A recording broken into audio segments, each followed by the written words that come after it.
Introduction to Modern Web by virtualtrainees.com এই সিরিজের level 2 part 4 পর্টে আপনাকে স্বাগতম।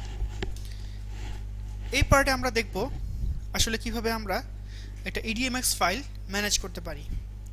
সো আজকের আমাদের এজেন্ডা হচ্ছে কিভাবে আমরা অবজেক্টটাকে ম্যানেজ করব, কনফিগার করতে পারবো, কিভাবে আমরা আমাদের ডাটাবেসে যদি চেঞ্জ আসে সেই চেঞ্জগুলো কিভাবে আমরা আমাদের EDMX ফাইলে অ্যাডপ্ট করব। আসুন শুরু করা যাক। এজ ইউজুয়াল এটা হচ্ছে আমাদের প্রজেক্টটা, আমি কোডটা ক্লিয়ার করে ফেলছি।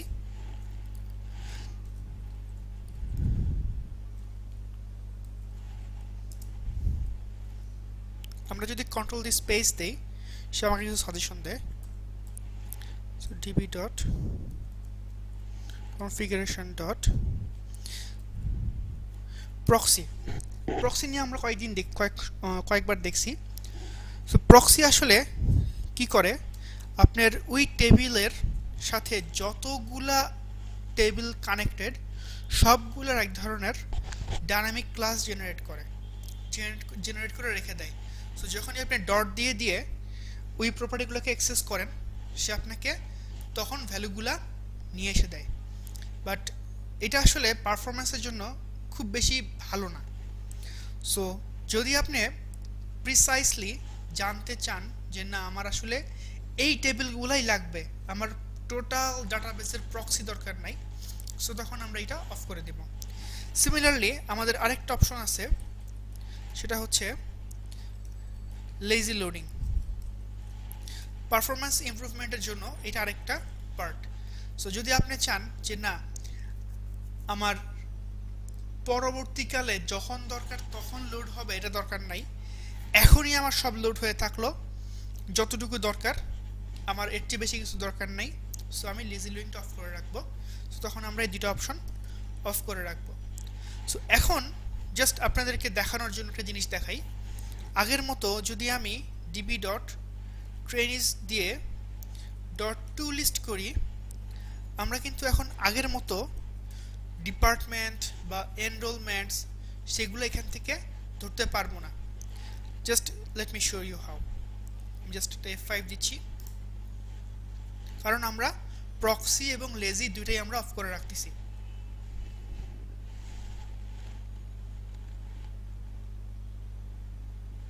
সো ট্রেনিসটা যদি আমরা খুলি 5টা আসছে, দেখেন এখানে অলরেডি আমাদের হার্ডকোড ভ্যালু চলে আসছে এবং এখানে আমরা কোনো ধরনের প্রক্সি দেখতে পাচ্ছি না। যদি আমরা এটাকে খুলি, এখানে দেখেন আইডি নেম এনরোলমেন্টসে কিন্তু কিছু আসে নাই, 0। সিমিলারলি ডিপার্টমেন্ট এবার কিন্তু নাল আসছে, যদিও তার ডিপার্টমেন্ট আইডি গুইড আছে অলরেডি, অর্থাৎ নট নাল। অর্থাৎ আমরা যেহেতু এই দুটো অফ করে রাখছি, এন্টিটি ফ্রেমওয়ার্ক কি করছে, শুধুমাত্র ট্রেনিগুলোকেই নিয়ে আসছে এবং লিস্ট যখন তৈরি করছে শুধুমাত্র ট্রেনি টেবিলগুলোকেই লিস্ট তৈরি করছে, এছাড়া আর কোনো ধরনের কোনো কিছু তৈরি করে নাই। I hope now you are clear. But যদি আপনি চান যে না আমার ট্রেনিজের সাথে আমার ডিপার্টমেন্টগুলোও দরকার, সো তখন আমরা যেটা করব ডট ম্যানুয়াল ইনক্লুড, এটা আমরা আগের পর্বে দেখছি, এটা একটা চলক। আমরা চাচ্ছি ট্রেনির কোন প্রপার্টিটা লোড করতে, ট্রেনির ডিপার্টমেন্ট প্রপার্টিটা আমরা লোড করতে চাচ্ছি। সো আমরা যদি F5 আবার দিই,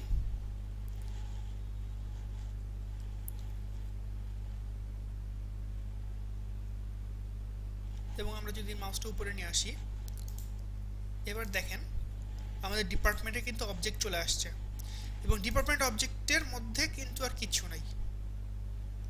সরি, ভুল বলছি, মানে ডিপার্টমেন্ট অবজেক্টে কিন্তু ডাটাগুলো সব চলে আসছে, কিন্তু যদি আমরা এনরোলমেন্টটা খুলি এনরোলমেন্টে কিন্তু কিছু নাই। যদি আমরা জাস্ট এই ইনক্লুড সহ কুইরি দেখতে চাই, এটা আমরা অলরেডি দেখছি একবার, জাস্ট আপনাদেরকে আরেকবার রিক্যাপ করানোর জন্য আমি একটা ভেরিয়েবল তৈরি করি।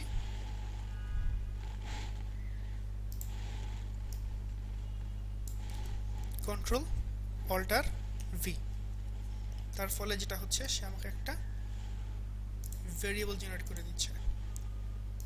এটাই শার্পারের ম্যাজিক।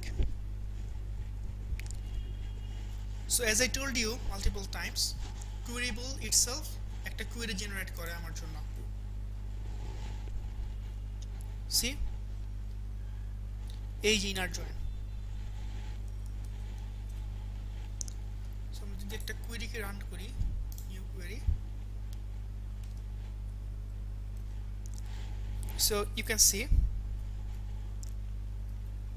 এখানে আমাদের ট্রেনিংকে বলা হচ্ছে extend 1, inner join department extend 2 on এইটার প্রপার্টি ওইটার প্রপার্টি। ইচ্ছা করলে এটাকে আমরা অল হিসেবেও চিন্তা করতে পারি, বাট যে ফরম্যাট আমরা দেখছিলাম আগের পর্বে সেটার মতোই একদম।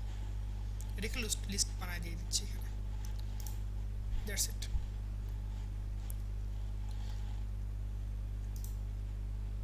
এটা বাদ দিলে আসলে বাকি কাজগুলো আগের মতোই। ফার্স্ট চান, সাম চান, ওয়্যার চান, অর্ডার বাই চান বা আদার যদি ফাংশন চান, কিভাবে করবেন এটা এইভাবে আমরা similar things, but difference just একটাই, এই দুটো অফ করে রাখলে আমাদের আসলে ডায়নামিক প্রক্সি এবং লেজি লোডিংটা অফ হয়ে যাচ্ছে। লাস্ট থিং সেটা হচ্ছে যদি আমাদের ডাটাবেস কোনো কারণে চেঞ্জ হয় আমরা কিভাবে অ্যাডপ্ট করব। আসেন আমাকে আমরা চেঞ্জ করি। সো ট্রেনি টেবিলটাতে ডাবল ক্লিক করলাম,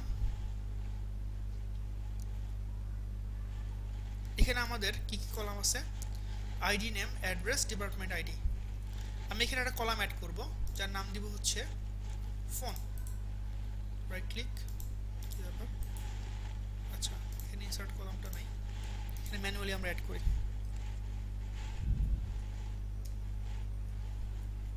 সাপোজ এখানে আমরা ফোন নাম্বারটা অ্যাড করব, এটা ভেরিয়েবল ক্যারেক্টার 10 দিচ্ছি, 10 না 20 দিয়ে রাখি, এবং এটাকে আমরা প্রথমে নাল অ্যালাউ করতে হবে, নাইলে সে সেভ করতে দিবেই না আমাকে,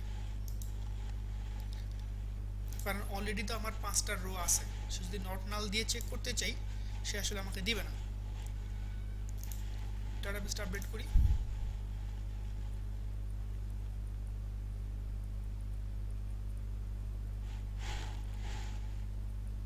yes I want to update it, এবং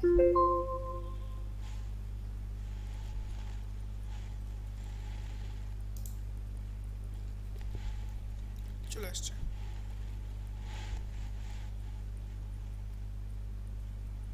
যদি আমরা এটাকে রিফ্রেশ করি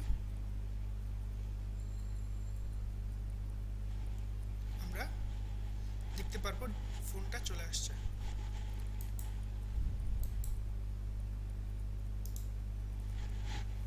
যদি আমরা এটাকে রাইট ক্লিক করলাম,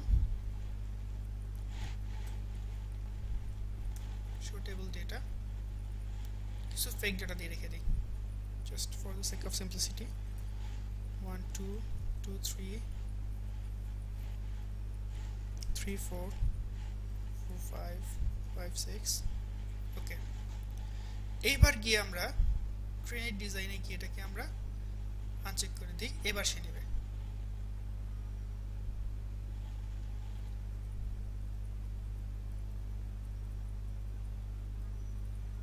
ওকে, বাট ইন এ সামারি আমরা আসলে একটা ট্রেনি টেবিলের মধ্যে একটা কলাম অ্যাড করছি, বাট আমাদের এখানে যে ইডিএমএক্সটা ছিল সেই ইডিএমএক্সটা কিন্তু আপডেট হয় নাই, কারণ এইটা অটো আপডেটের কোনো কমান্ড এর মধ্যে নাই। এই যে, so what can we do, there are lot of ways we can do. সবচেয়ে সহজ ওয়ে হচ্ছে আমি যেটা সবসময় চেষ্টা করি করার, এটা ডিলিট করে দিই।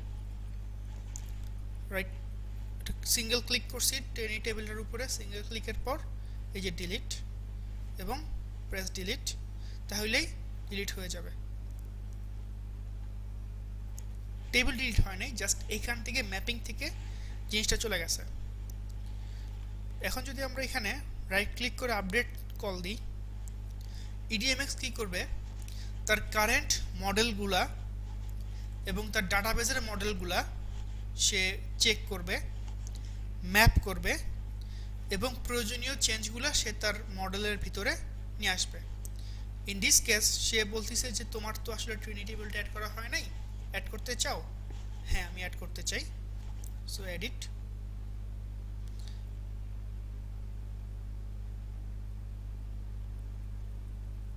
সো চলে আসছে। এবং আমরা যদি আমাদের প্রোগ্রামে যাই,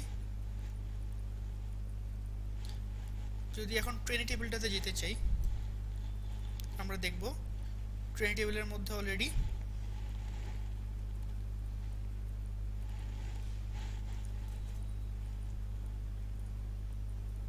সেভ করা হয়নি। সেভে ক্লিক করছি, কন্ট্রোল শিফট এস। এটা এখনো রিফ্লেক্ট হয়নি, সেভ করার পর রিফ্লেক্ট হবে।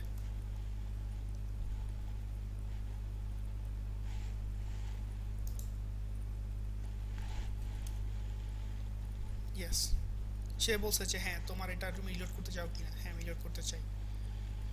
সো এই যে চলে আসছে। আমরা যদি প্রোগ্রাম ফাইলটাতে যাই, আমরা যদি এখন জাস্ট দেখতে চাই যে ট্রেনিজের ভিতরের 0তম ইন্ডেক্সের মধ্যে ফোন আছে কিনা, আমরা কিন্তু ফোনটা পেয়ে গেছি। সো এইভাবে ইচ্ছা করলে আমরা আমাদের ডাটাবেসের আপডেটগুলা, আমরা আমাদের কমান্ডগুলা আমাদের ইডিএমএক্স এর মধ্যে চালাতে পারি। আরেকটা অপশন হচ্ছে জাস্ট এটাকে রিফ্রেশ করা। যদি আপনি ডিলিট করতে না চান বা না পারেন, জাস্ট রাইট ক্লিক,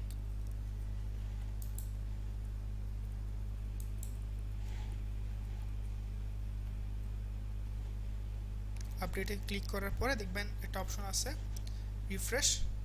জাস্ট এখান থেকে পুরোটা ধরে রিফ্রেশে ক্লিক করবেন, তখন কলাম চেঞ্জগুলা এখানে অটোমেটিকলি আপডেট হয়ে যাবে। সো এভাবে আমরা ইচ্ছা করলে আমাদের প্রজেক্টের আপডেটগুলা ডাটাবেসের সাথে সিঙ্ক করে রাখতে পারি। So I hope you understand. Thanks for watching. আসসালামু আলাইকুম।